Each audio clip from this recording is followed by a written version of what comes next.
경애하는 영도자 김용민 동지께서는 여행용 가방의 명가 캐리어의 지구 대표급 브랜드 샘소나이트의 스타파이어 캐리어를 그야말로 미친 최저가에 판매하기로 결단하시었다. 판매 정가 39만 8천원, 검색 가능한 인터넷 최저가가 25만 8천원. 하지만 위대하신 영도자 김용민 동지께서는 김용민닷컴에서 무려 10만원대 19만 9,500원에 판매하기로 결정하신 것이었다. 은은한 메탈 칼라, 안전여행을 도와주는 TSA 잠금장치, 최고의 구동성을 자랑하는 휠 시스템, 다양한 편리 기능으로 소지품 식별이 뛰어난 지퍼형 메쉬 포켓까지 완벽한 여행을 위한 샘소나이트의 여행용 캐리어를 미친 최저가에 구매하는 방법은 김용민닷컴.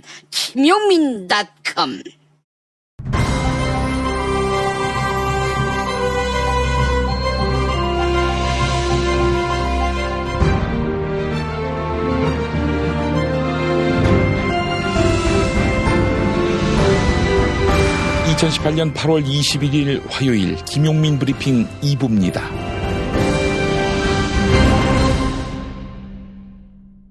알려드립니다. 남북 경제협력이 시작되면 과연 어떤 세상이 열릴 것인가?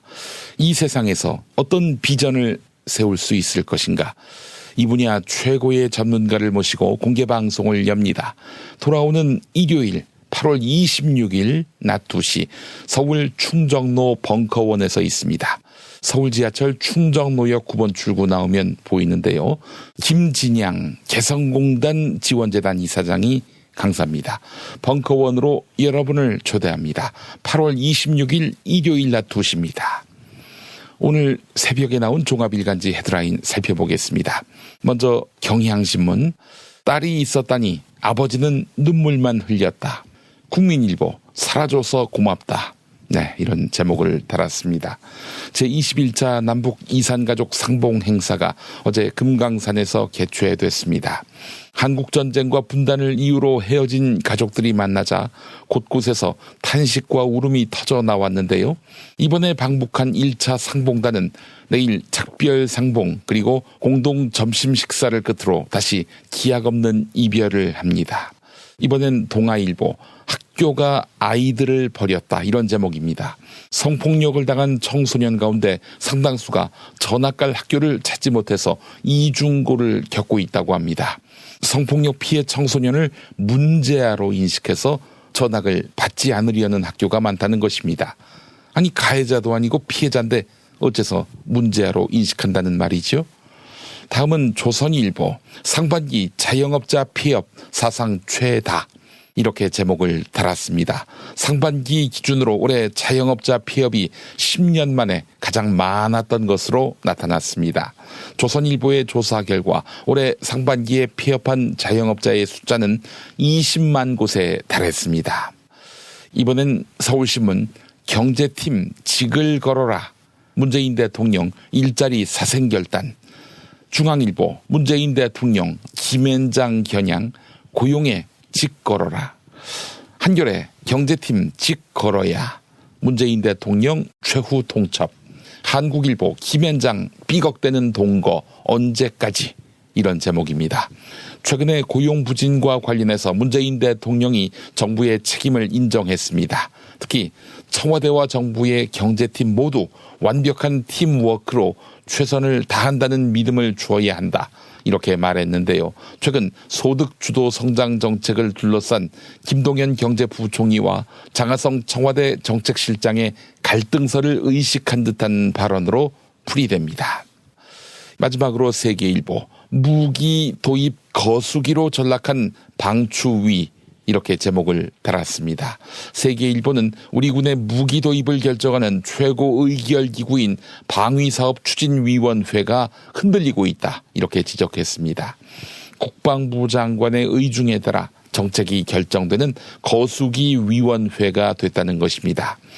국방부 장관의 판단에 따라서 무기 도입 정책이 뒤바뀐 대표적인 사례는 2013년 김관진 장관 시절 결정된 차기 전투기 FX 사업을 꼽을 수 있습니다. 네, 이상 오늘의 헤드라인이었습니다. 친애하는 영도자 김용민 동지께서는 피로와 무력감에 지친 인민들을 위하여 페루비안 네이처 코리아의 마고 마카를 적극 추천하시었다. 페루의 산삼으로 불리는 마카가 몸에 좋은 건 이미 잘 알려진 사실. 명절 선물로도 핵무기급인 페루비안 네이처 코리아의 마고 마카를 가장 저렴하게 구입하는 방법은 김용민.com, 김용민.com. 이봐, 에너지 넘치던 자네가 요즘 왜 이렇게 시들시들해? 그러게 언젠가부터 이렇게 고개 숙인 남자가 되어가네. 아이. 남자를 위한 보양식의 끝판왕이 나왔습니다. 지친 남자를 깨우는 놀라운 힘, 궁금한 남자. 여보. 궁금한 남자. 네이버에서 궁금한 남자를 검색하세요. 1833-6654. 탈모인 여러분, 샴푸 살 땐 반드시 천연 99% 이상, pH 5.5, 피부 자극 1% 미만인지 확인하세요. 2, 3일에 머리 하나 더 빠지는 걸 우습게 보지만 2, 3년이면 정수리만 1000개 차이 납니다. 그렇지만 샴푸로 머리가 나진 않으니 이미 빠진 곳은 어쩌냐고요? 뿌리 깊은 샴푸 두피 영양제가 있습니다. 보건복지부상, 에이펙 최우수 기술상, 발모 촉진 조성물 특허 99%의 효과, 식약처 인증으로 부작용 없는 유일한 모낭 영양제. 가격도 세트로 구입하시면 두피 모발, 피부 개선까지 하루 330원. 뿌리 깊은 샴푸 쇼핑몰에서 기적의 사용 후기도 검색해보세요. 1566-7871.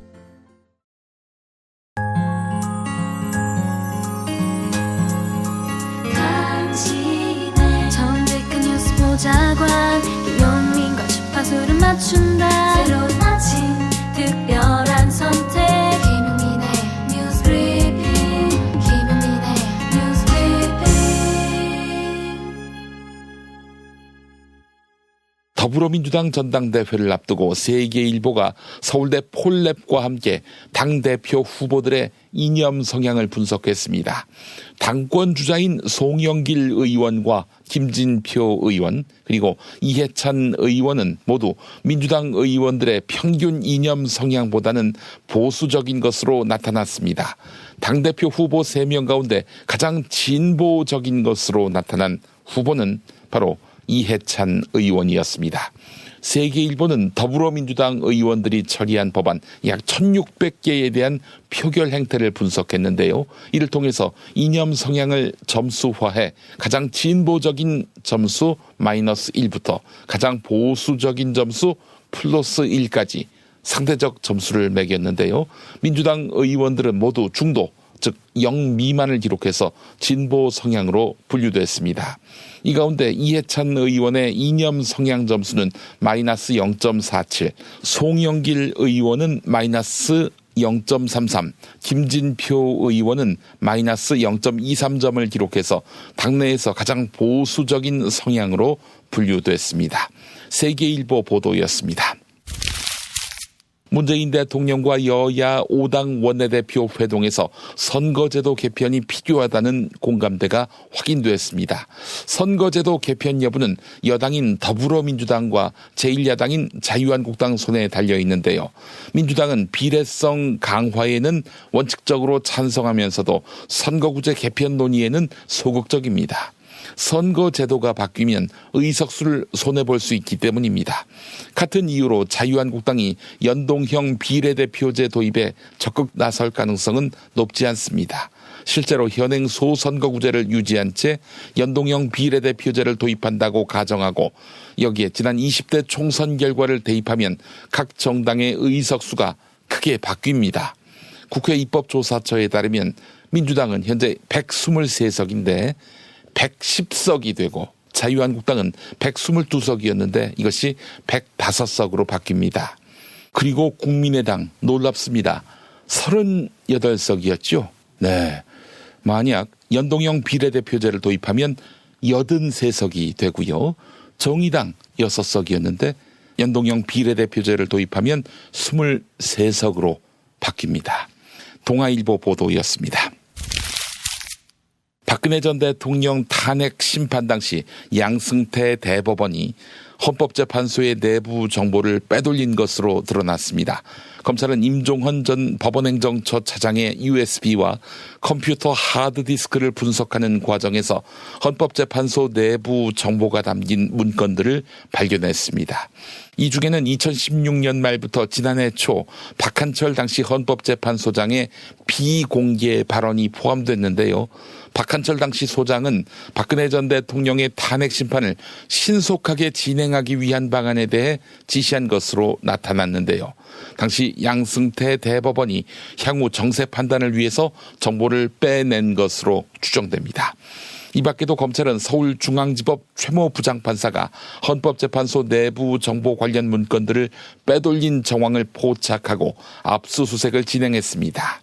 헌법재판소 정보를 바탕으로 대법원 측은 일부 재판관들에게 법원 측의 입장을 비공식적으로 전달한 것으로 드러났습니다.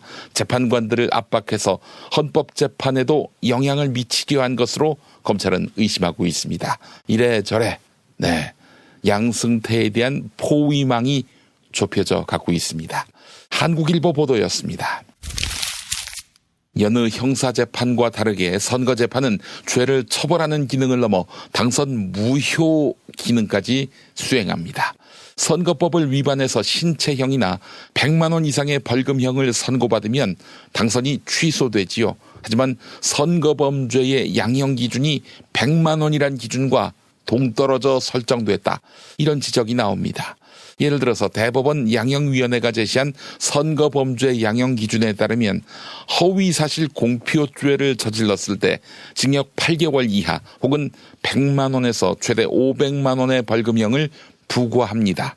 다만 감경 요인이 있다면 재판부는 형량을 50만 원에서 150만 원 사이에 벌금형으로 낮출 수 있습니다.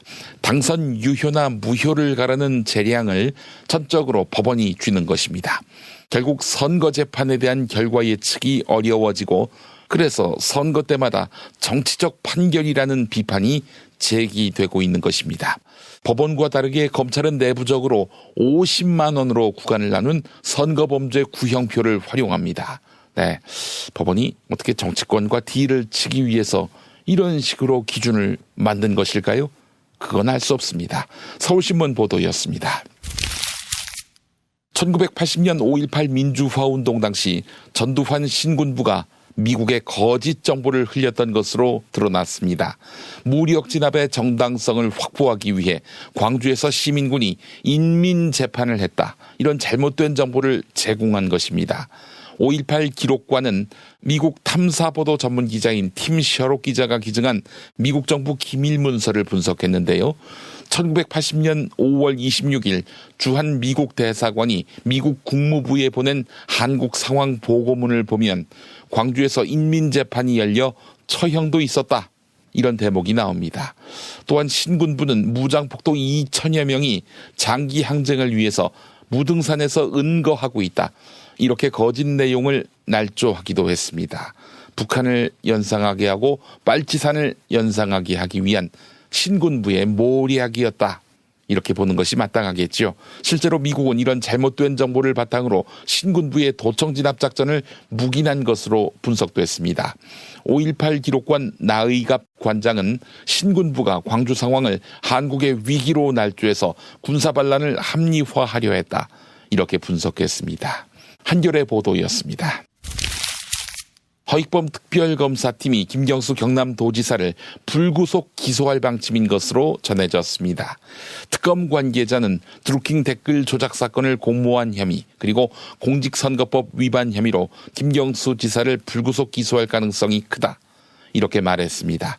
특검의 1차 수사기간이 일주일도 채 남지 않은 상황에서 새 증거를 찾기보다는 기존 혐의들을 보완하는 식으로 수사를 진행한다는 말인데요.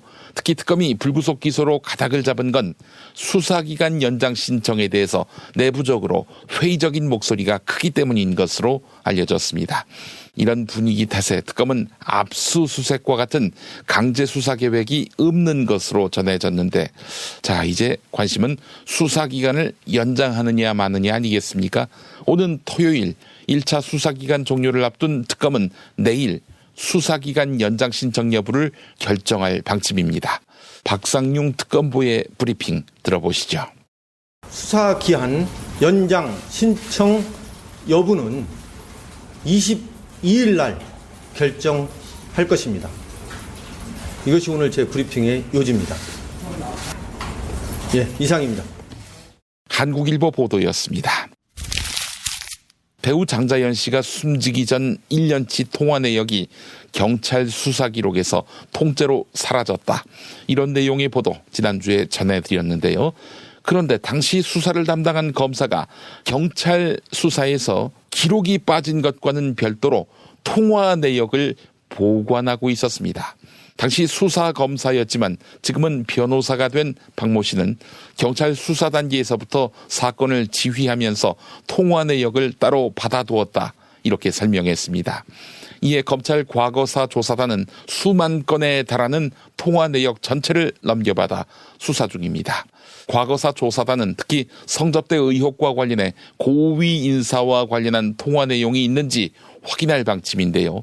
과거 경찰이 통화 내역을 고의로 누락하거나 빼돌렸는지 그 여부도 조사 중입니다. 자, 방정호 씨, 장자연 씨와 통화했었는지 이게 주목되지요? JTBC 보도였습니다. 최근 고용 악화와 관련해 문재인 대통령이 정부 관료와 청와대 참모들이 직을 걸고 대응해달라, 이렇게 주문했습니다. 청와대 수석 보좌관 회의에서 있었던 문재인 대통령 모두 발언 들어보시죠. 고용 상황이 개선되지 않고 오히려 악화되는 모습을 보이고 있어서 마음이 매우 무겁습니다. 정부는 고용 위기 해소를 위해 좋은 일자리 늘리기를 국정의 중심에 놓고 재정과 정책을 운용해 왔지만 결과를 놓고 보면 충분하지 못했다는 것을 인정하지 않을 수 없습니다.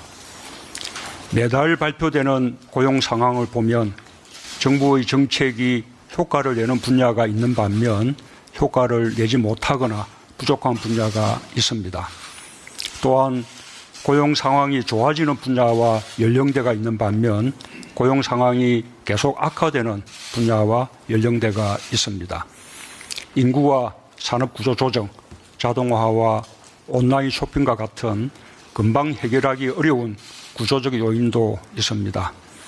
정부는 이 모든 상황에 대해 종합적인 대책을 세우고 특히 고용 상황이 어려운 분야와 연령대에 대해 더욱 다양하고 강력한 대책들을 마련해야 할 것입니다. 그런데 최근 고용 동향이 경제 지표와 불균형을 이루고 있다, 이런 분석이 나왔습니다. 통계청이 발표한 7월 취업자 수는 약 2,700만 명인데요. 지난해 같은 달에 비해서 5,000명 증가한 것입니다. 한 30만 명 늘어나야 정상인데 말이죠. 이에 비해서 각종 대외 지표는 연일 신기록을 경신 중입니다. 지난 1년 동안 수출액은 약 5,700억 달러로 역대 정부 가운데 최고치를 기록했습니다. 외환 보유액 역시 4천억 달러로 사상 최대 규모입니다. 네, 문재인 정부의 경제 점수가 낙제점일 수가 없는 겁니다. 이와 관련해서 한국개발연구원은 소매 판매 증가율과 소비자 심리지수가 낮아지고 서비스업 생산의 정체가 지속되고 있다, 이렇게 평가했는데요. 아울러 설비 투자가 기계류 중심으로 전환되고 건설 투자 증가율도 0%대를 유지하며 전반적인 경기 개선 추세가 둔화되고 있다, 이렇게 덧붙였습니다. 한마디로 최근의 경제 상황은 견실한 수출, 약화된 내수 증가세라는 것입니다. 대기업은 상황이 괜찮은 반면 중소기업과 자영업자는 상황이 악화돼 고용에 영향을 줄 수밖에 없었다, 이런 분석이 나옵니다. CBS 노컷뉴스 보도였습니다. 지난 2016년 4월 국내 최초로 민간 갑질 해결기관인 사단법인 벗이 출범했습니다. 의뢰 처지에서 부당한 피해를 당하고 있다면 누구나 벗에 무료 지원을 요청할 수 있는데요. 벗은 크게 3가지 방법으로 갑질 사건에 대응합니다. 우선 갑질 소송을 지원하며 또한 가맹 분쟁 조정도 지원합니다. 가맹점주들은 소송보다 낮은 단계인 가맹사업거래 분쟁조정협의회를 통해서 문제를 풀 수 있는데 이를 지원하는 것입니다. 아울러 공정거래 질서와 관련한 연구지원 사업도 하는데요. 상근 직원 3명과 6인의 이사회로 구성된 벗은 현재 소송과 가맹 분쟁 조정 20여 건을 진행하고 있습니다. 한겨레 보도였습니다. 이성에 대한 극단적인 혐오감을 드러내는 일베나 워마드가 아닌 일반인 사이에서도 이성에 대한 경계심을 느낀다. 이런 이야기가 나옵니다. 한국언론진흥재단 미디어연구센터는 여성 혐오나 남성 혐오 인식에 대해서 성인 남녀 1000명을 대상으로 설문조사를 진행했는데요. 응답자의 80%가 이성에 대한 혐오 인식이 심각한 상황이다. 이렇게 답했습니다. 남성 응답자의 40%는 일상생활에서 성차별과 관련된 혐오 표현을 들어본 적이 있다. 이렇게 답했는데요. 여성 응답자 가운데 무려 60%가 성차별 관련 혐오 표현을 들어본 적이 있다고 답했습니다. 성양극화 현상을 개선하기 위해서는 차별 그리고 역차별에 대한 불만을 정책적으로 해소해 나가야 한다. 이런 지적이 나옵니다. 중앙일보 보도 소개해드렸습니다. 김용민 파일. 일제 강제징용 손해배상 사건이 박근혜 전 대통령과 양승태 전 대법원장 시절 재판거래 대상이었다는 정황이 검찰 수사에서 잇따라 드러나고 있습니다. 당시 김기춘 대통령 비서실장은 2013년 12월 자신의 공관으로 현직 대법관과 외교부 장관을 불렀습니다. 강제징용 사건을 전원 합의체에 올리고 결론을 바꿔달라는 취지의 요구를 했던 것으로 전해집니다. 네, 삼청동 회동으로 불리는 이 자리는 박근혜 전 대통령이 직접 지시를 했고 이후 회동 내용에 대해 박 전 대통령에게 보고까지 했다고 김기춘 전 실장이 검찰에서 진술을 한 것으로 확인됐습니다. YTN에 출연한 손정혜 변호사. 왜 이것이 법률적으로 문제가 되는지 썰을 푸는데 박정희 전 대통령이 한일 청구권 협정, 한일 협정을 통해서 과거에 일본이 저질렀던 잘못에 대해서 이제 앞으로는 이 문제를 문제 삼지 않고 배상 요구를 하지 않겠다라는 게 주된 요구입니다. 네네. 국가는 그럼 이런 배상 청구권을 포기했는데 개인들은 국가의 어떤 그 전범 기업을 상대로 개별적으로 손해배상 청구를 할 수 있는 것이냐가 이 재판의 주요 쟁점이었는데 만약에 전범 기업을 상대로 개인의 청구권이 살아있고 일본에 대한 과거사에 대해서 불법행위가 인정돼서 배상 책임이 나오는 것으로 확정된다고 한다면 과거에 했던 한일협정에 대한 어떤 정당성이 무너질 가능성도 있고요. 박정희 전 대통령이 했던 행동에 대해서 비판의 여론이 굉장히 높아질 가능성이 있습니다. 네. 내가 이 판결 보고 죽겠다라고 생각하셨던 분들도 있으실 텐데 이런 여러 가지 사법농단 때문에 결국 생전에 이런 판결을 보고 돌아가시지 못한 강제 피해자분들의 어떤 심적인 위로는 어떻게 드려야 될지 모를 정도로 사안이 심각하지 않을까 생각이 들고요. 네. 결국 이것은 사법부에서 여러 가지 고려를 해서 판단을 내리면 되는데 굳이 정치권에서 특히 대통령이란 최고 권력자가 실제로 장관, 차관, 대법관 이렇게 불러서 이 문제까지 개입해야 됐었는지에 대한 논의 그리고 이것은 법률적으로 직권남용 권리행사 방해죄가 될 수 있거든요. 징용 피해자로 하여금 피눈물 나게 만든 박근혜가 국익을 위해 그랬다고 주장하는 어디 아픈 게 아닌가 싶은 사람의 주장도 있었는데 한국 법원의 명령에 따라서 일본 기업들은 배상을 해야 된다는 판결을 받게 되는 것이며 상당한 갈등이 발생을 할 수 있는 문제였습니다. 물론 당연히 일본 기업들은 국제재판소에 이 판결 결과를 가지고 갈 것입니다. 자, 문제는 이 냉철하게 판단을 했을 때 이 한국 법원의 이런 판결 자세 논리가 맞지 않다라는 것입니다. 박근혜 대통령은 그것을 알았습니다. 왜냐 한일 협정과 청구권에 관한 근본적인 문제를 이해하고 있었기 때문에. 자, 그렇다면 그것을 막기 위해서 대통령 비서실장에게 지시해서 외무장관과 함께 대법원의 법원행정처장과 함께 이 문제를 협의를 해라. 상당 기간 연기하는 것이 좋다. 왜냐 서둘러서 일본 기업의 배상 책임을 인정을 하게 되면 많은 문제가 발생하기 때문에. 대통령은 이런 일을 해야 되는 겁니다. 대통령의 애국적인 통치 행위. 일부 예를 들어서 강제징용, 징병 피해자들, 위안부 피해자들, 그들을 부추기는 시민사회 세력, 좌파 세력, 이들의 도전과 반대에 과감히 맞서서 대통령이 오직 국익이라는 기준으로 이런 일을 해낸 것. 이것이 국익입니다. 박근혜 대통령의 애국적인 통치 행위였습니다. 이 사람은 바로 김진 전 중앙일보 논설위원. 그는 왜 중앙일보를 그만뒀을까? 회사의 결정에 따라 그렇게 한 것으로 알려졌는데 중앙일보에서 강제 퇴사당했습니다. 잘 아시겠지만 중앙일보가 이상한 방향으로 이념적 노선이 바뀌어서 수년 동안 내부에서 갈등과 대립과 이런 것을 겪다가 제 판단은 그렇습니다. 문재인 정권이 들어설 것 같으니까 먼저 저를 내보냈습니다. 혹시 이념 때문이 아니라 김진 위원이 뭔가 치료가 필요해서 글을 못 쓰게 한 것은 아닌가 하는 의구심을 자아내게 만드는데 스페이드 퀴즈입니다. 돌잔치, 채순잔치, 가게 홍보, 체육대회, 창사기념일. 정답! 기념품! 문제를 끝까지 들으셔야죠. 이럴 때 사용하는 판촉물이나 기념품, 답례품, 단체 선물 등을 취급하는 전문업체로서 국민을 위해 제대로 일하는 언론과 정당에 후원을 하는 판촉물 전문업체는 어디일까요? 정답! 네피알! 네? 어디라고요? 네피알! 네, 정답입니다. 판촉물이나 단체 선물이 필요할 때 이왕이면 우리 편 회사 네피알을 찾아주세요. 인터넷 검색창에 네피알을 치시거나 032-519-4800으로 전화주시면 친절하게 상담해드립니다. 그런데 상품은 뭔가요? 네피알에 가서 고르세요. 3만 가지가 넘는 물품이 있어요. 다이어트는 결국 먹는 게 문제다! 문제긴 하지. 매끼 식단 챙기기도 번거롭고 빼도 금세 다시 찌고. 아직도 몰라? 비타샵 다이어트를 해봐.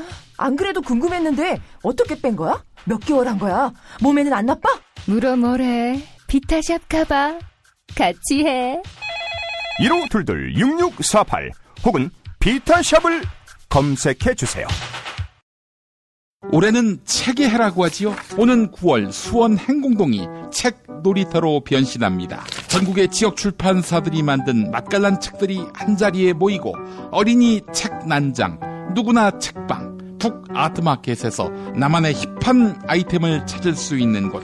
온 나라 지역 책들의 한마당 2018 수원 한국지역 도서전이 9월 6일 행궁광장에서 시작됩니다.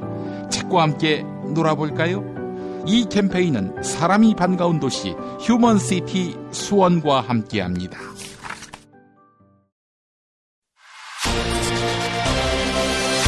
답은 이미 정해져 있으니 너는 대답만 해라고 하는 답정모.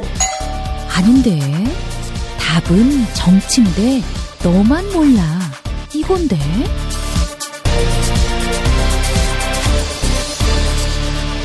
국민보좌관 김성회의 답정너.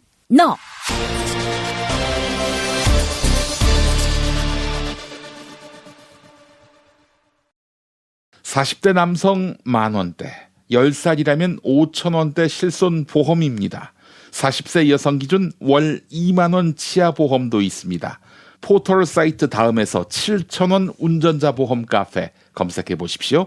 전화 번호는 016-360-0689 또는 02849-9730입니다.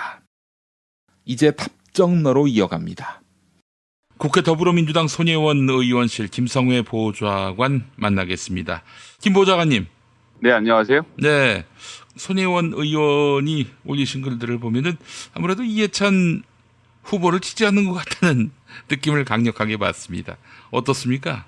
전 잘 모르겠습니다. 아이, 뭘 리가 있나. 이 얘기를 안 하는 거지. 읽히시는 대로 읽어주시면 되겠습니다. 예. 그래요. 아니, 확실한 거는 정청래 전 의원이 이해찬 후보를 밀고 있다는 거. 이거는 뭐 부인 못하죠. 네, 그건 뭐 지난 12월에 이미 이해찬 총리를 찾아가서 이번에 당대표로 출마해야 한다는 점을 역설했다고 본인도 뭐 인터뷰에서 여러 차례 밝혔고요. 예.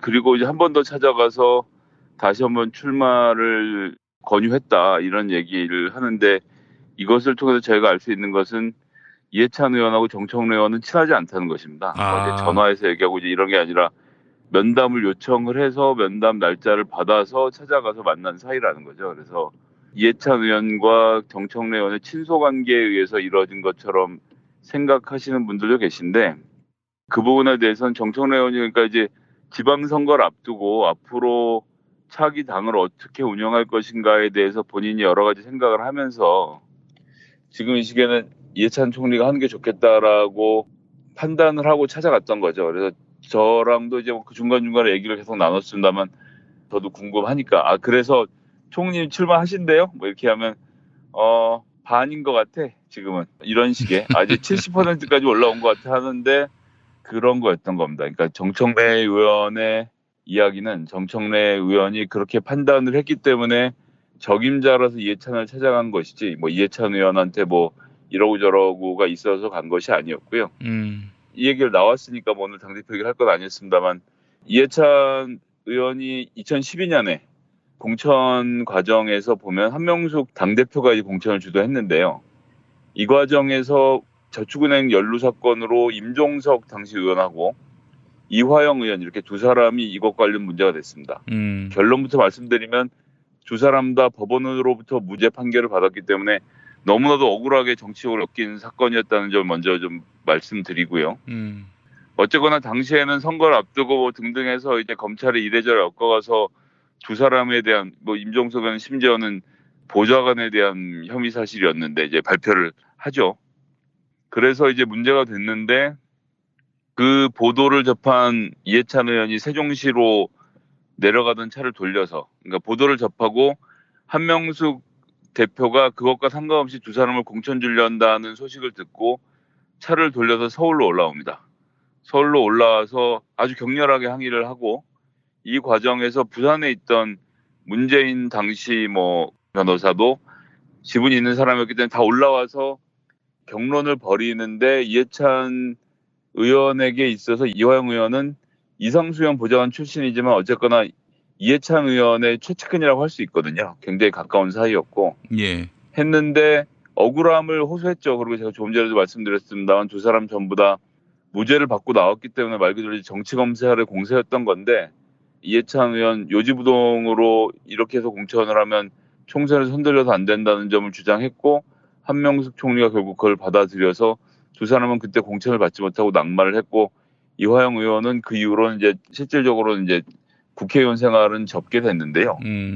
그렇게 뭔가 문제가 있으면 자기 측근을 더 강하게 내치는 것이 바로 이해찬 의원의 특성이다. 그래서 정청래 의원이 무슨 뭐 공천 문제 때문에 뭐 컷오프를 안 당하려고 이해찬 총리 편에 섰다 이런 것은 사실은 말 자체가 성립이 안 되는 게 지난 12월에 이해찬이 당대표 후보로 나와서 당대표가 될 거라고 생각했던 사람도 없던 시절이고요. 그런 주장을 하다가 다른 사람의 당대표가 되면 그 뭐 정청래 의원한테 유리할 게 있겠습니까?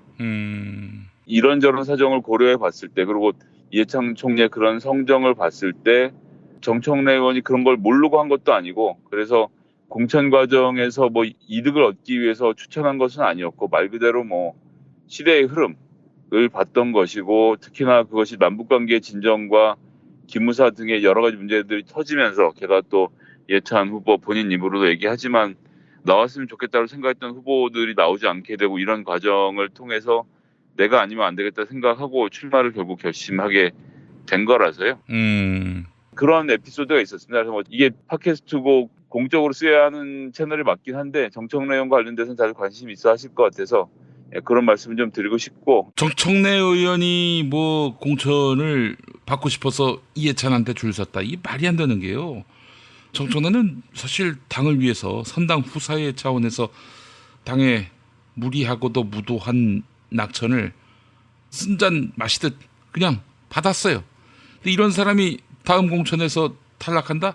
이거는 기본적으로 코딱지만큼의 의리도 없다는 걸 반증하는 거 아닙니까? 예, 전 뭐 경선을 하든 뭘 하든 어쨌건 정치인 정청래에게 기회가 돌아오는 것은 당연하다고 생각하고요. 기회조차 안 준 거 아니에요, 지난번에? 그렇습니다. 지난번엔 그렇게 했던 것이고 이번엔 좀 뭐 그렇게 할 리 없다 생각하고 손혜원 의원이 그래서 출마하냐 마느냐 가지고도 뭐 이런저런 말씀하시는 분들이 많은데 제가 무슨 대단히 중요한 인물이라고 드리는 말씀은 아니지만 어쨌든 정청래 의원과 함께 일했던 사람 중에서 손혜원 의원이 다시 저를 뽑아서 곳간이면 곳간, 재정이면 재정, 정책이면 정책을 총책임자로서 저를 고용해서 지금 같이 일을 하고 있는 것이거든요.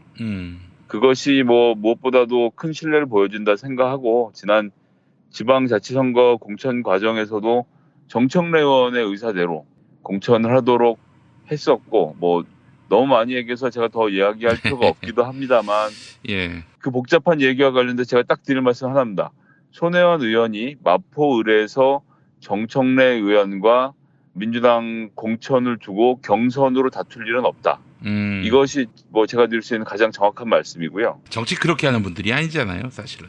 예, 그럼요. 뭐 손혜원 의원이 뭐가 아쉽다고 여기서 그런 일을 하겠습니까? 그런 이제 말 그대로 이제 저질 정치인들 위주로 관찰해왔던 호사가들이 하기 좋은 말로 그렇게 하는 거겠지만 뭐 저는 그건 불가능하다 생각하고 조금 전에 말씀드린 대로 지방자치선거를 통해서 정청래 의원과 함께 일할 정치적으로 함께 뜻을 같이 하는 사람들이 대거 당선이 돼서 지역에 포진되어 있기 때문에 뭐 경선은 뭐 그렇습니다. 언제나 정치의 문은 열려 있는 것이고 원하는 도전자가 있으면 도전을 받아서 응전하면 되는 문제이기 때문에 뭐 그것이 새로운 시민들이 나타나서 경선을 치를 가능성까지 제가 닫아서 이게 뭐 정청래 거였고 손혜원 줬다가 다시 정청래 가져갈 것이다. 이런 유치한 얘기를 하지는 않겠습니다. 하지만 그것은 마포에서 정청래 의원이 정치적으로 알아서 할 문제인 거죠. 그리고 저는 그렇게 잘 해나갈 것이라 생각하고요. 예. 이번 이해찬 후보가 당대표를 출마하게 되는 과정에서의 정청래 의원의 역할은 그냥 역사적으로 소임이 무엇인지에 대해서 생각하는 정치인의 충정 정도로 이해를 해주시는 것이 맞지 않겠나 싶은 생각입니다. 제가 드린 말씀은 정청래를 반드시 서울 마포을에 다음에 공천해야 한다. 이 이야기가 아니라 컷오프, 뭐 경선의 기회조차 주지 않는 이런 만행은 적어도 하지 말아야 한다. 이런 이야기였습니다. 그러니까 여러분 오해하지 마시고 정청래 공천 줘야 한다.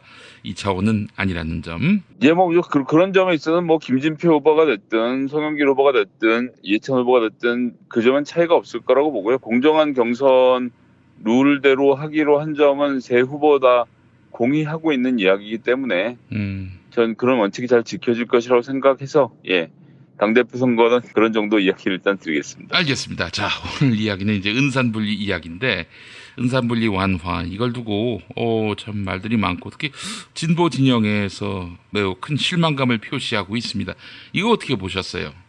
제가 지금부터 설명을 드리면 저 자식도 이제 내로남불의 전형으로 넘어가는구나 이렇게 말씀을 하실 것을 알고 있습니다. 알고 있는데 뭐 그러셔도 어쩔 수 없습니다. 저는 저희 당의 입장이 있는 것이고 당의 입장을 설명드리는 것이니까요. 제가 정치 평론을 한다고 하지만 정확히 말씀드리면 여의도 통신원입니다. 여의도에 돌아가는 상황에 대해서 말씀드리는 것이고 다른 당은 제가 다른 당 보좌진들을 인터뷰해서 얘기를 드리는 것이고 우리 당의 얘기는 뭐 제가 아는 대로 저희 당의 입장을 설명드리는 것이기 때문에 감안해서 들어주시고요.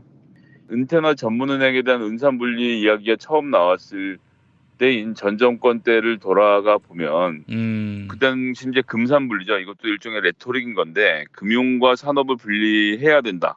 이것은 뭐 원칙입니다. 안 그러면 우리나라처럼 특히나 재벌 기업이 많은 곳에서는 재벌들이 자기 상고처럼 은행을 빼먹을 수가 있기 때문에 돈을 넣었다 뺐다 할 수 있기 때문에 그것을 막기 위해서 이제 금산분리 원칙을 철저하게 유지해 왔던 것이고 예.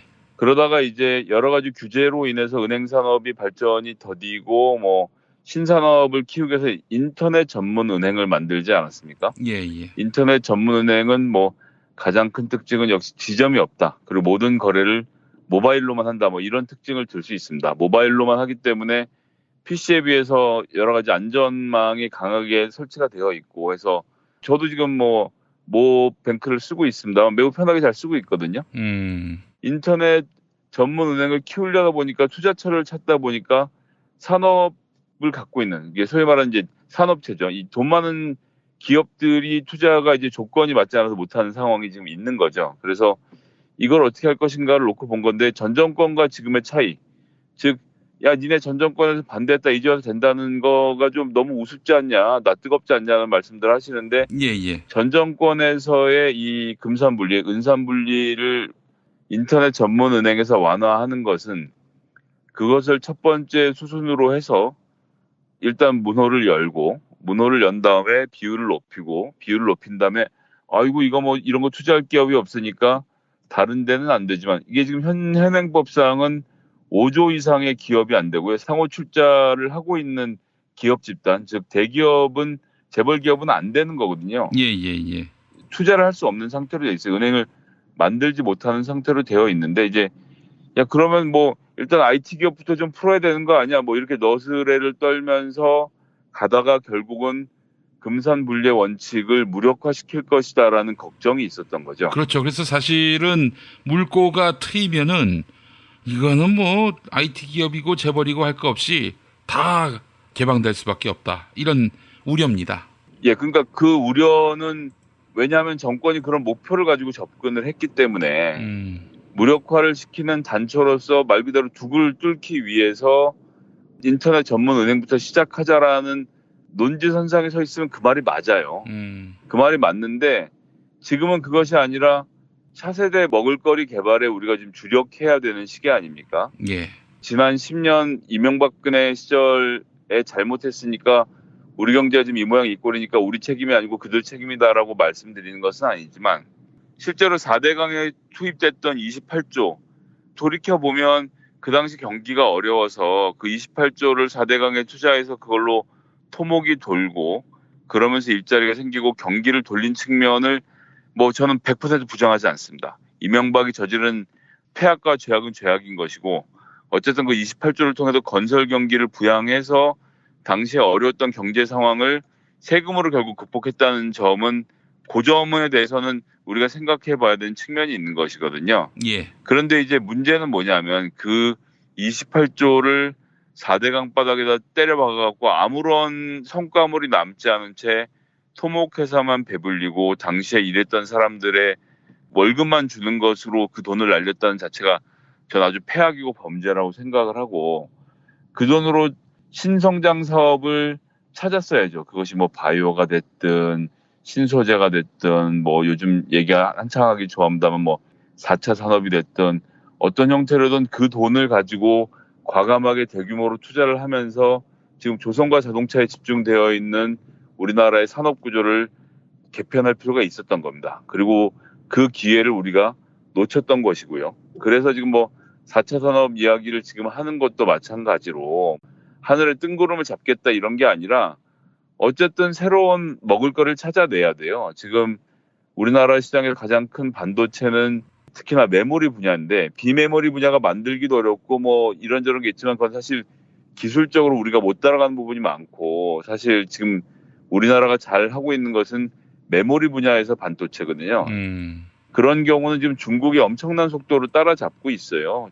중국에 대해서 여러 가지 이미지들을 갖고 계시겠지만 중국이 지금 예전 중국이 아닙니다. 그래서 반도체를 금방 따라잡힐 것을 생각하면 중국은 또 뭐 엄청나게 국가적으로도 그렇고 기업이 투자를 하고 있는 상태고요. 뭔가 다른 것을 만들어내야 되는 절박함이 있는 것이거든요. 그렇기 때문에 인터넷 전문은행은 작은 한 분야입니다. 인터넷 전문은행이 잘 되게 하기 위해서 우리가 맡고 있는 규제가 있다면 풀어보자라는 것이 문재인 대통령의 접근 방식인 겁니다. 이건 다른 거죠. 아, 요걸 풀고 나서 글쎄요, 뭐 지금도 관료들은 요걸 풀고 나서 내가 지난번에 뭐 삼성 뭐 상무랑 골프 칠 때 얘기했던 것처럼 이렇게 하고 저렇게 하고 나서 삼성생명도 어떻게 금융업하고 뭐 이렇게 저렇게 할 거라는 생각을 할 수 있습니다. 하지만 중요한 것은요. 정부의 입장이고 특히나 대통령의 입장이거든요. 우리나라는 어쩔 수 없이 대통령 중심제로 돌아가는 나라이기 때문에 인정을 해야 됩니다. 그렇게 대통령의 생각이 있고 대통령의 생각을 청와대 참모들이 읽고 장관들이 그것에 따라서 대책을 내와서 진행을 하는 것이고요. 이 과정에서 민심을 전하는 통로로서 국회가 있는 겁니다. 그러고 이제 25일이 되면 새로운 당대표가 뽑힐 것이기 때문에 이 문제 포함해서 사람들의 민심을 전하고 새로운 대책들을 내놓을 것입니다. 그리고 지금 이 문제 뭐 이렇게 졸속 처리해도 되느냐라고 하지만 인터넷 은행에서의 산업지분 확대는 이미 이야기가 한참 전부터 나온 것이고 해당 상임위에서 오랫동안 토론을 통해서 많은 자료들이 축적되어 있는 상태거든요. 그래서 이건 인터넷 전문 은행의 발전이라는 작은 의미, 그리고 좀 더 크게는 신성장 산업을 발굴하기 위해서 규제를 과감하게 해제하겠다라는 대통령의 의중이 벤처기업인들 또 중소기업 사장님들에게 전달되기를, 또 앞으로 새로운 기업을 열려고 하는 신규 창업자들에게 이러한 풍토가 가닿기를 바라는 겁니다. 그런 과정을 통해서 공무원들도 이젠 규제를 과감하게 혁신해야 될 부분들을 혁신을 하고, 보셨겠지만 지난번에 대통령이 준비가 부족하다는 이유로 규제 개혁 회의조차도 취소해가면서 지금 드라이브를 걸고 있는 거 아닙니까? 예. 이런 것들이 필요한 거죠.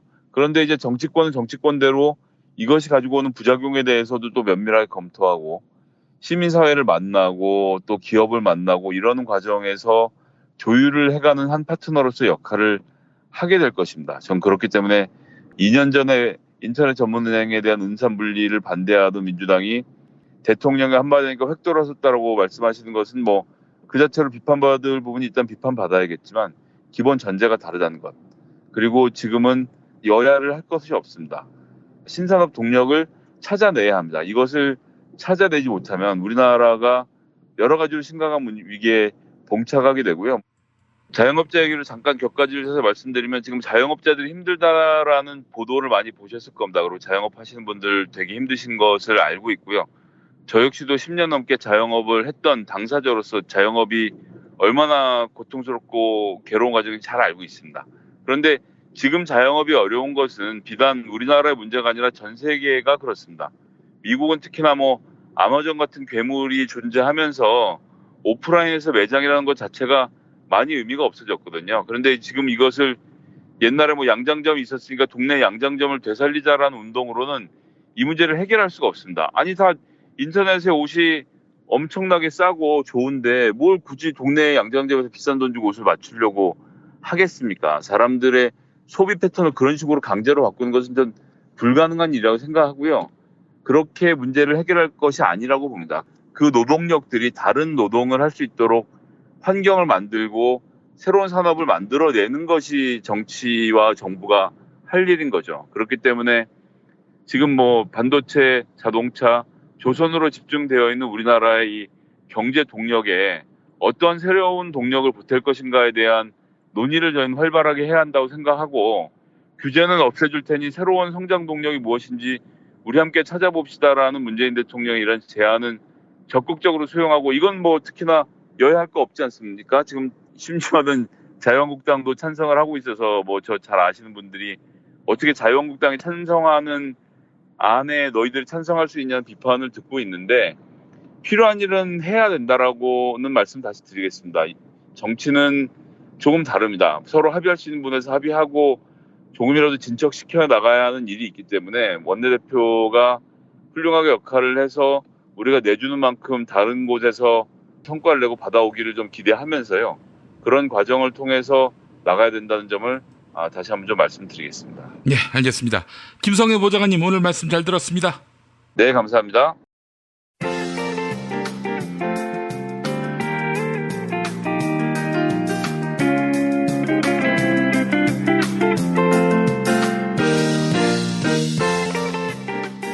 여러분 안녕하십니까?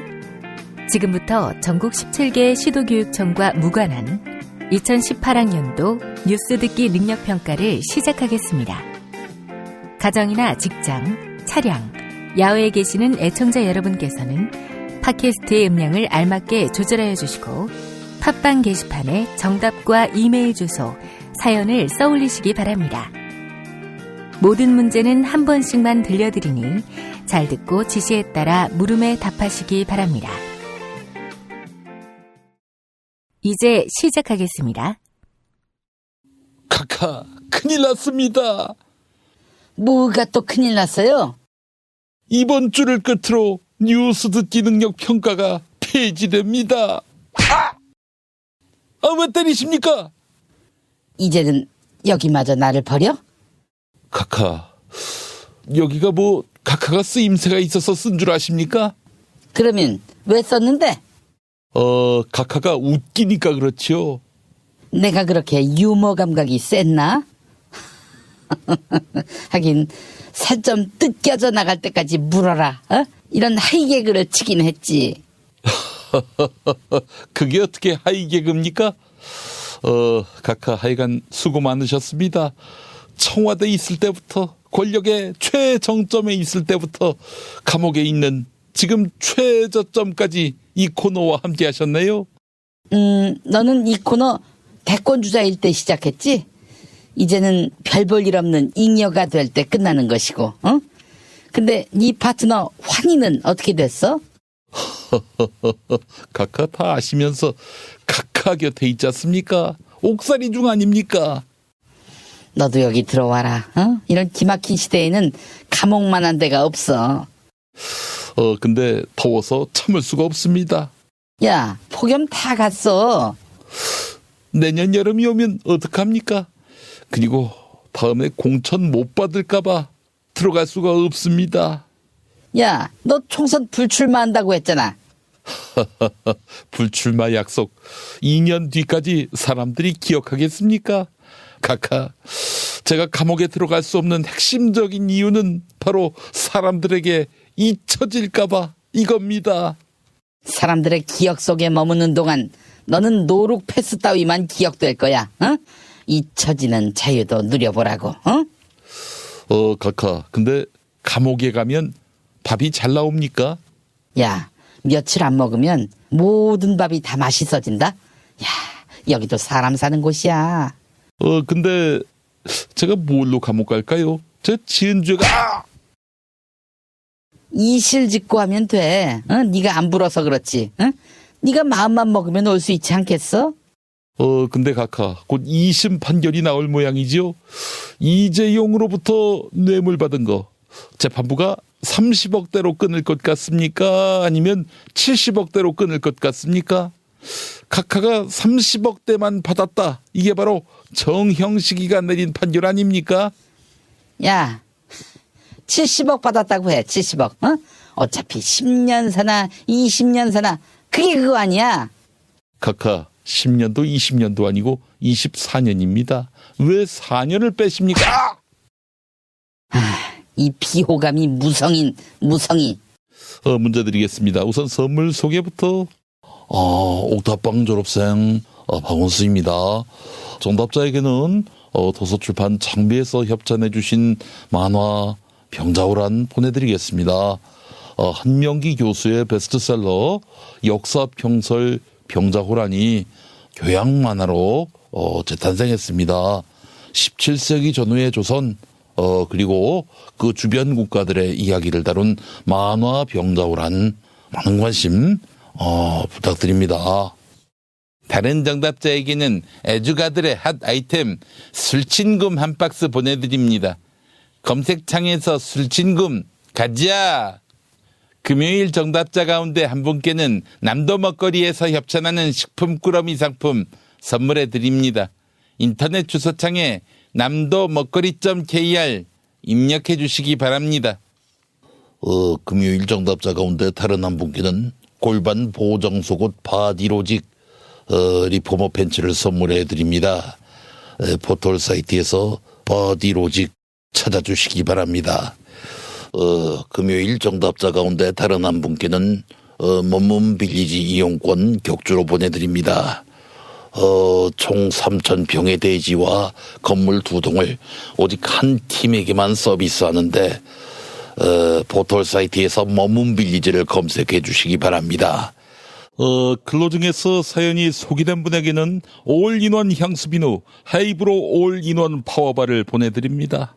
머리끝에서 발끝까지 비누 하나로 검색창에서 헤이브로를 입력해 주세요. 퀴즈 드리겠습니다. 6년 만에 태풍이 한반도에 상륙할 것으로 보이는데 태풍이 오면 폭염의 기세를 누그러뜨릴 것이다. 이런 기대가 있었지만 강한 태풍이 올라오면서 피해가 우려되고 있습니다. 자, 19호 태풍 이름은 무엇일까요? 알지. 1번 최순실.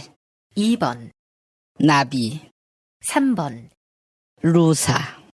4번, 탈림. 5번, 솔릭.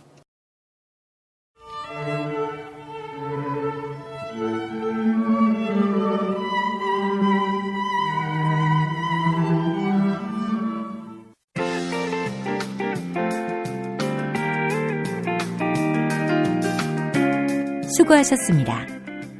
정답자는 다음 방송일 뉴스 포렌메리가 끝나고 발표합니다.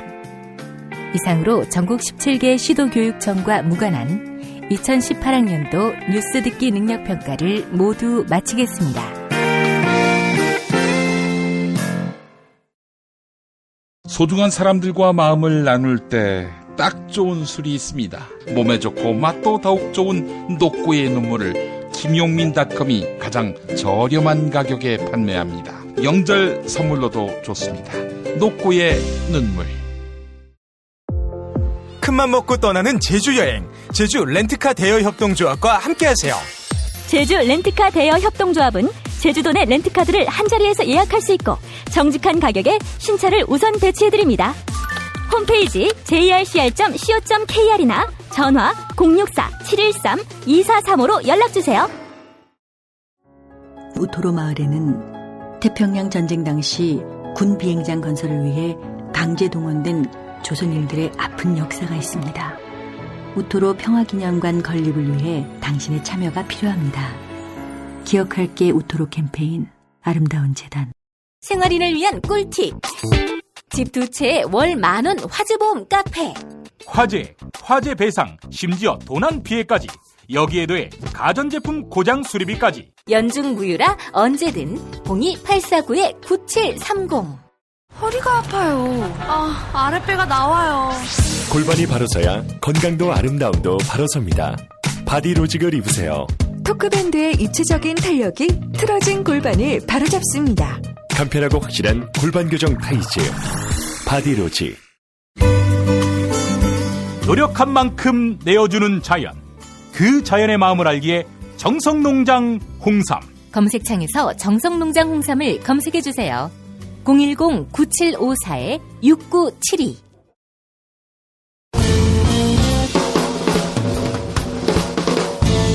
미디어 오늘 정상근 기자가 뉴스 속의 뉴스를 짚어드립니다.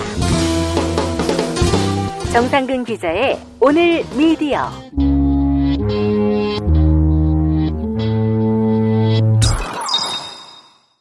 예전엔 모든 게 좋다가 언제부턴지 골반이 뒤틀리고 허리가 아프십니까? 중요한 건 몸의 자세입니다.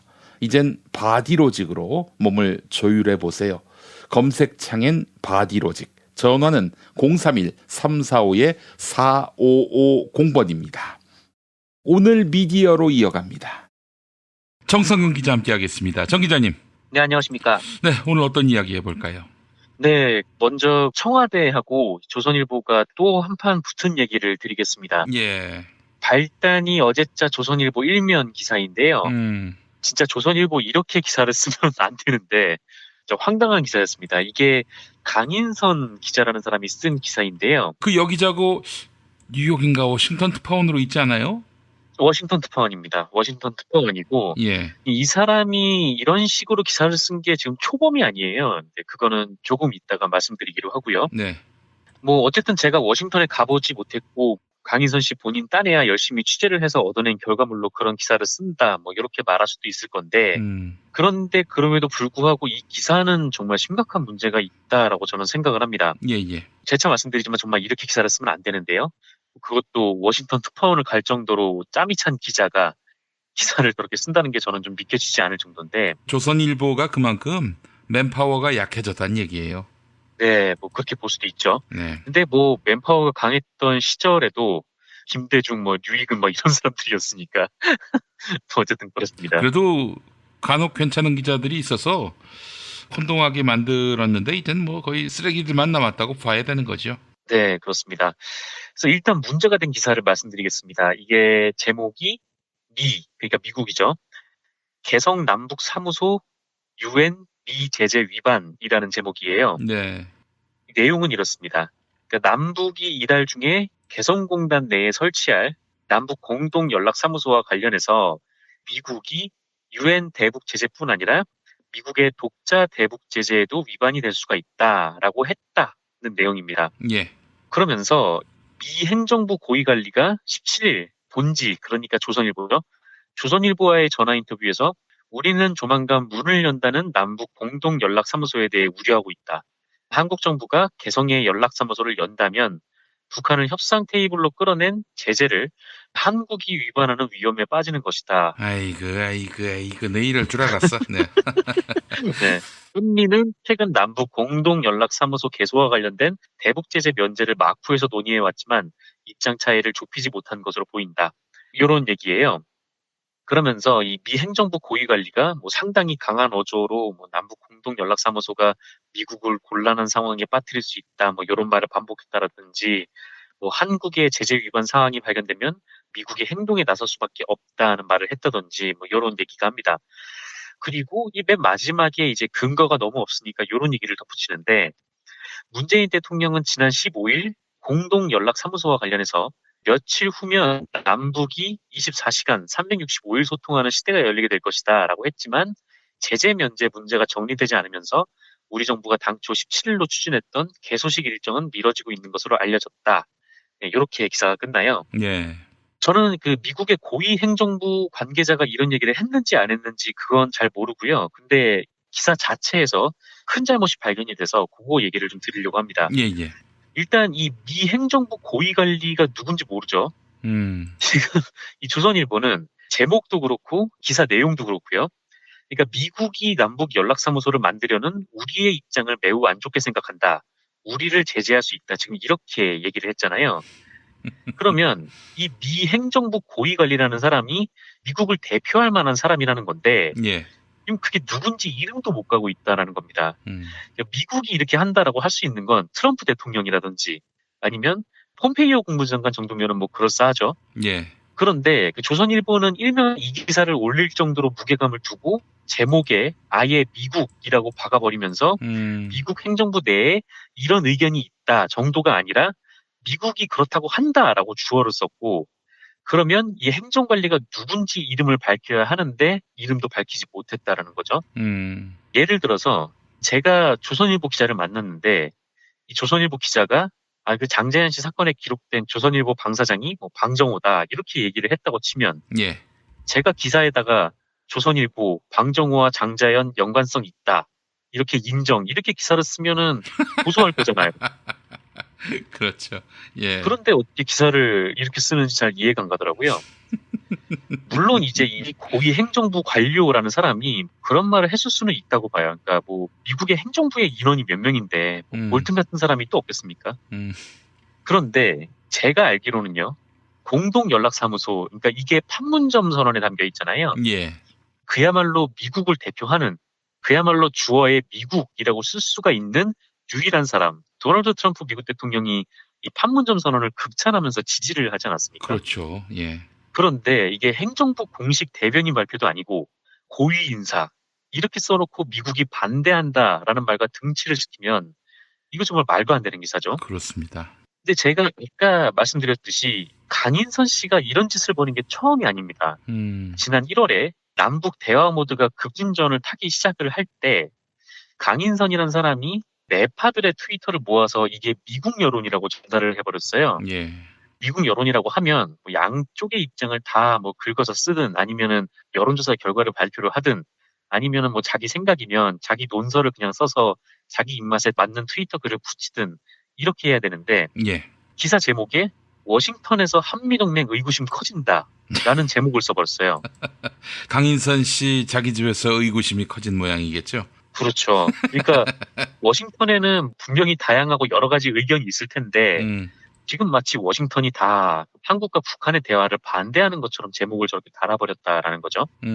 지금 와서 생각해보면은 정말 말도 안 되는 얘기를 그때 강인선이 했던 거죠. 그 이후에 워싱턴을 대표하는 트럼프 대통령이 바로 지지를 하고 나섰으니까요. 예. 그리고 또 강인선이 이런 적이 있었는데요. 지난 4월에 있었던 일입니다. 역시 조선일보가 강인선 기사 1면에 실은 날이었는데 한국 정부가 보수 싱크탱크, 그러니까 미국의 보수 싱크탱크의 외압을 행사했다 이렇게 주장을 하면서 워싱턴 외교 전문가들이 충격을 받고 한국 정부를 비난하고 있다라는 기사였어요. 근데 이거를 한겨레가 팩트 체크를 했는데 이게 워싱턴 전문가들의 발언을 강인선이 자기가 원하는 말만 딱 발췌를 해서 인용을 했다라는 겁니다. 그 강인선 작품이었군요. 네네, 그렇습니다. 근데 이번에도 또 비슷한 일을 계속 저지른 거죠. 어쨌든 이 조선일보가 어제 기사를 떡하니 내자 청와대가 결국 또 직접 반발을 할 수밖에 없는 상황에 놓였는데 조선일보는 이름도 모르는 미국 관료 발언을 쭉 써놓고 그 증거로 청와대가 곧 연락사무소 오픈한다고 했는데 지금 안 하더라. 요거를 근거로 붙였는데 그게 이제 미국이랑 기류가 이상이 있기 때문이라는 거죠. 근데 김의겸 대변인이 이에 대해서 반박을 했습니다. 지금 북측하고 계속해서 설치 날짜, 이 사무소의 구성 이런 문제에 대해서 사실상 타결을 본 상태고 내부 조율 중이고 조만간 합의된 내용이 발표될 것으로 알고 있다 이렇게 덧붙이기도 했고요. 그리고 이 정부는 이 연락사무소가 제재 위반이 아니라고 판단을 하고 있고 이 연락사무소는 한반도의 군사적 긴장 완화와 평화 정착을 위한 가장 기본적인 사안이다 이렇게 얘기를 했습니다. 근데 예전에도 이런 적이 있었는데 이 조중동 쪽에서 이번에 남북 이산 가족들이 만나지 않았습니까? 예. 근데 이산 가족들이 만나서 이 이산 가족 분들이 북한으로 가시는데 북한으로 가는데 이게 대북 제재 위반이고 미국이 이거에 대해서 굉장히 민감하게 반응한다라는 기사를 쏟아낸 적이 있었어요. 예. 근데 이거 알고 보니까 미국이 이거는 뭐 인도적인 차원이기도 하고 뭐 이런저런 점에서 제재 예외를 허용을 해줬더라고요. 그래서 이번에 그 남북 공동연락사무소도 아마 비슷한 과정을 거칠 수도 있고, 물론 뭐 미국 행정부가 지금 어떤 판단을 내렸는지 이게 공식적인 입장이 나오지 않아서 아직 뭐 단언을 할 수 없지만, 일단 뭐 정부가 지금 미국 정부랑 계속 얘기를 하고 있고 또 제재 위반이 아니라고 했으니까 조금 이 조선일보의 기사가 상당히 좀 무리해 보이는 것은 사실인 것 같습니다. 그리고 만약에 이게 그냥 행정부 한 관료의 말뿐이었다면 이건 정말 조선일보가 완전히 책임을 져야 하는, 강인선 씨가 책임을 져야 하는 일이라고 생각을 하고요. 그리고 정말 혹시 미국 행정부에서 이거를 제재 위반으로 검토를 하고 있다고 해도 좀 떳떳하게 취재를 했으면 이름이라도 좀 공개를 했으면 좋겠어요. 저런 기사를 써놓고. 외교와 관련된 보도고 이 상당히 심각한 민감한 보도인데 이런 식으로 하면 될까라는 생각도 좀 들고요. 조선일보하고 자유한국당이 뭐 지금 문재인 정권의 발목을 껌껌이 잡고 가는 게 너무 눈에 띄는데 우리야 잘 안 보이지만 외교 관련된 부분들은 외신 기자들이 조선일보를 많이 보거든요. 왜냐면은 이 ABC 협회 기준으로 가장 많은 부수가 팔리고 있는 매체라고 해서 중요하게 보고 있는 상황이라서. 아, 그렇군요. 네네. 이 외교에 있어서는 굉장히 좀 신중하게 조선일보가 보도를 해야 되는데 이거 그냥 이렇게 막가자는 식으로 보도를 하고 있으니까 좀 짜증난다는 생각도 들고 그렇습니다. 예.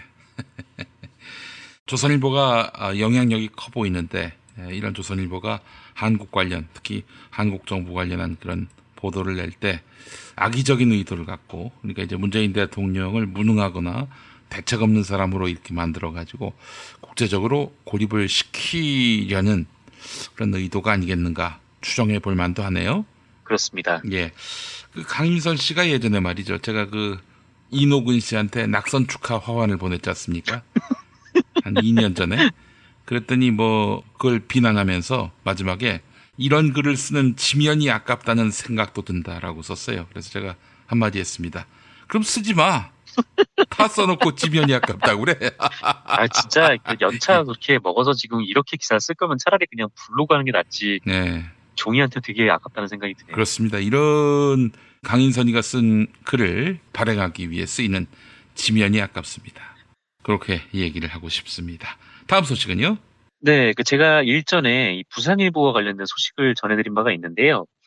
부산일보의 안병길 사장이 있는데 이 안병길 사장의 부인인 박문자라는 분이 지난 지방선거에서 자유한국당 소속으로 시의원 선거에 출마를 해서 논란이 되고 있다. 뭐 이런 얘기였습니다.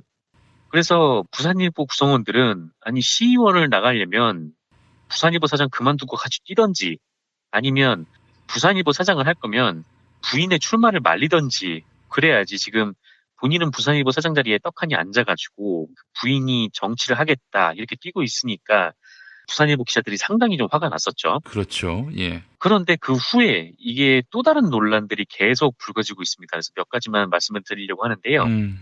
그 전에 사실 이 박문자 씨는 지난 지방선거에서 더불어민주당 후보에게 밀려서 낙선을 했습니다. 그래서 떨어졌는데요. 예.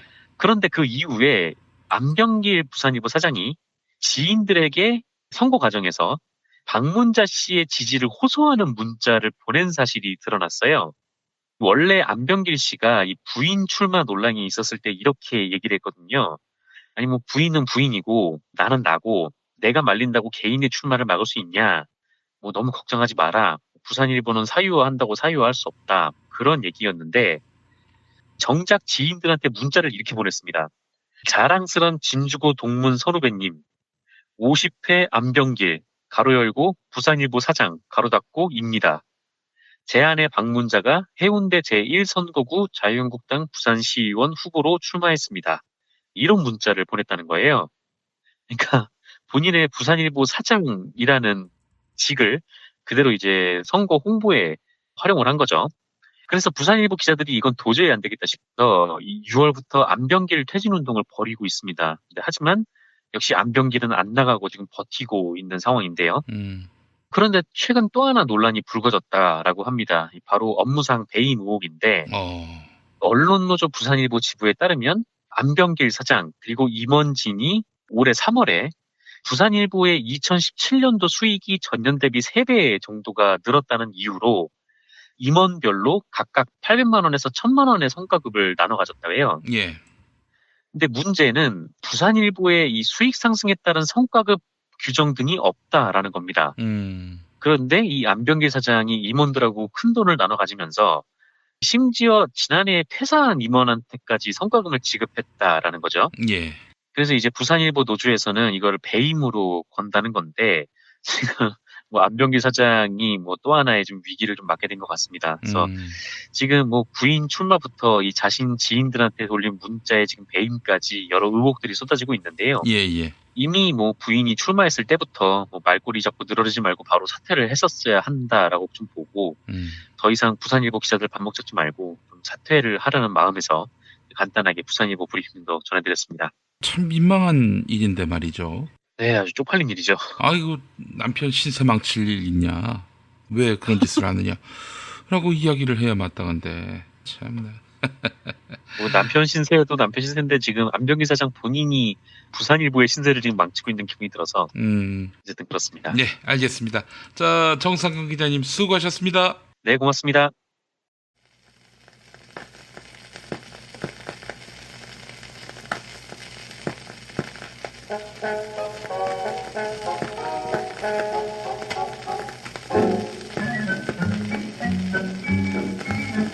JTBC 히든싱어 5에 가수 양희은 씨가 나왔습니다. 양희은 씨의 대표곡 하면 바로 아침 이슬인데요. 양희은 씨는 처음에 김민기 선배가 기타 연주를 하는 걸 듣고 노래에 반했다 라면서 처음 아침 이슬을 만난 순간을 회상했습니다. 이 노래는 작사 작곡자도 노래 부른 양희은 씨 본인도 저항의 목적이 없었다 이렇게 말하는데요. 어느 날 수업 시간에 와 하고 나가서 시위 현장에 간 적이 있는데 거기서 울려 퍼지는 아침 이슬을 들으니 모골이 송연하더라. 그때 노래는 맨 처음에 세상에 발표한 사람의 의도와 달라질 수 있다. 노래는 받아서 되불러주는 사람의 것이라는 걸 깨달았다. 그래서 노래를 함부로 못하겠구나 깨닫고 굉장히 무서워했다. 이렇게 이야기했습니다. 그렇지만요, 이 노래가 역사의 기름 부음을 받은 거 아니겠습니까? 아침 이슬 없는 대한민국 현대사는 완성될 수 없습니다. 이 노래를 만들어주고 불러주신 김민기 양희은님께 다시 한번 감사드립니다. 잠깐 들어볼까요?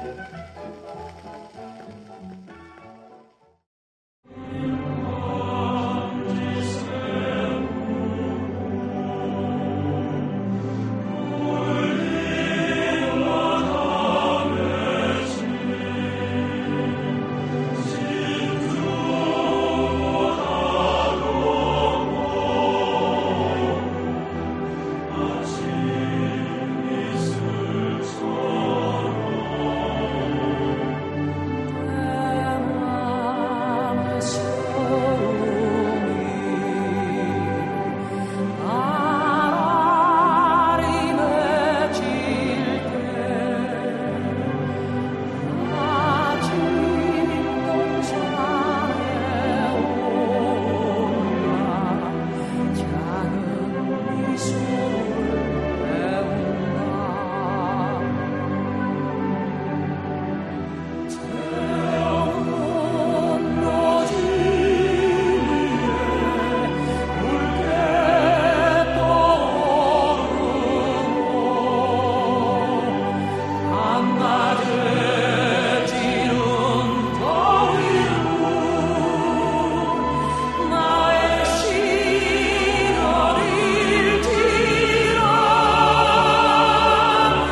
이전에 상상할 수도 없었던 새로운 국면이 조선 대지의 지축을 움직이고 있습니다.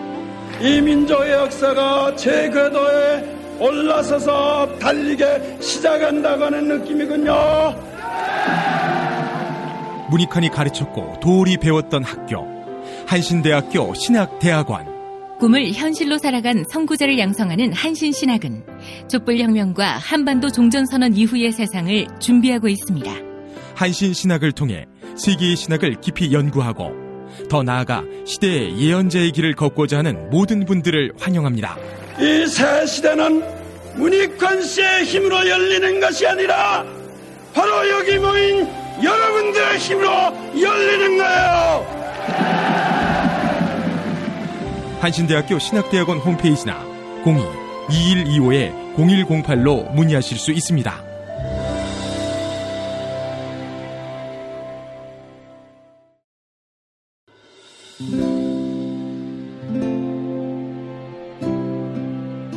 문익환 목사님은 우리 남북 관계에 있어서도 큰 정기를 마련해 주셨습니다. 늦봄 문익환 목사 탄생 100주년. 민주화와 통일운동을 위해 11년 4개월간 옥고를 마다하지 않은 행동하는 양심. 오늘 우리가 누리고 있는 이 민주주의 또 문익환 목사님 덕분이 아주 큽니다. 그가 24년 동안 살았던 서울 강북구 인수봉로 통일의 집이 6월 1일 문익환 통일의 집 박물관으로 거듭납니다. 사람들이 이렇게 항상 북적북적 이렇게 했던 공간이라 아버지한테만 아니라 우리 모두들한테 굉장히 큰 의미가 있는 통일의 역사를 기억하며 통일의 길을 모색하는 문익환 통일의 집 박물관 기념사업 추진위원으로 함께해 주시겠습니까? 이건 단지 어떤 유가족들의 유산이 아니라 우리 시대가 가지고 있는 유산이기 때문에 자세한 안내는 포털 사이트에서 문익환 통일의 집을 입력해 주세요.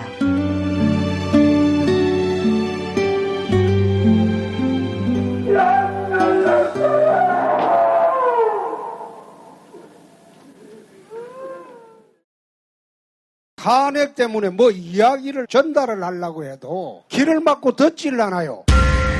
해족 수준으로 쪼그라든 한국 보수.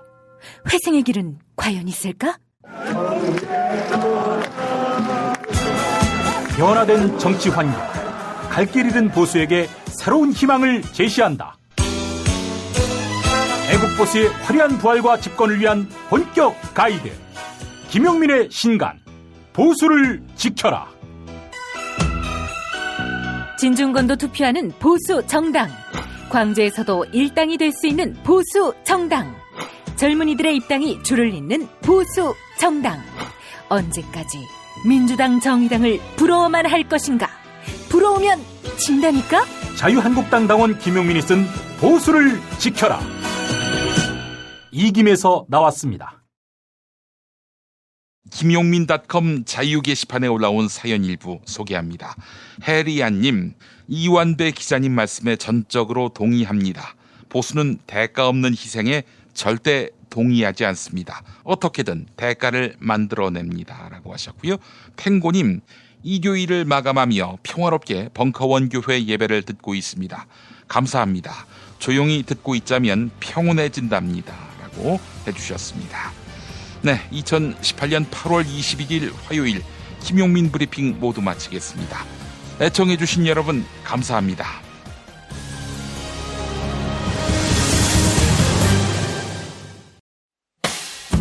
김용민 브리핑과 함께한 시간 어떠셨어요? 다음 시간에도 보다 바르고 알차며 즐거운 정보로 여러분을 찾아가겠습니다. 팟캐스트 포털 팟빵에서 다운로드하기, 구독하기, 별점 주기, 댓글 달기로 응원해주세요. 잊지 마세요. 다운로드하기, 구독하기, 별점 주기, 댓글 달기.